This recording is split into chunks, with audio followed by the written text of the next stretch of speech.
आज मी आपल्याला खुपा मासा गावच्या पद्धतीने फ्राय कसा करायचा ते दाखवणार आहे. तर पाव किलो घेतलेला आहे खुपा मासा, लाल लाल असतो, खूप धुवून घेतला आहे 2-3 पाण्याने. आता याच्यामध्ये हळद, मसाला, त्याच्यानंतर चवीनुसार मीठ टाकायचं आहे. कोकम टाकायचे, 2 कोकम पाण्यामध्ये भिजवले आणि त्याचा रस थोडासा टाकून घ्यायचा आहे. हा खुपा मासा आहे ना, शरीरासाठी खूप चांगला आहे. मी मागच्या व्हिडिओमध्ये पण सांगितलेलं आहे. तर हा सगळ्यांनी बनवून खा असा.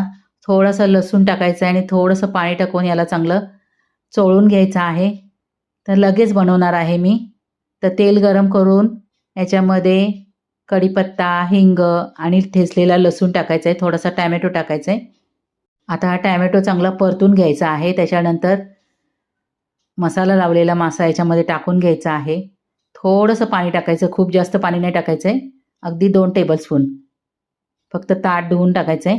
चांगलं मिक्स करायचं आहे आणि आता झाकण ठेवायचं आणि आपल्याला 10 मिनटं आपल्याला असं शिजवून घ्यायचं आहे. 2-2, 3-3 मिनिटांनी पलटी करत राहायचं आहे. गॅसची फ्लेम लोच ठेवायची आहे. ह्या पद्धतीने बनवून बघा तुम्ही, फार छान लागतो खुपा मासा.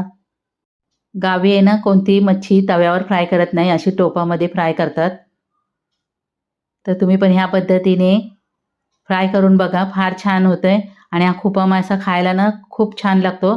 याला इंग्लिशमध्ये टुना फिश म्हणतात.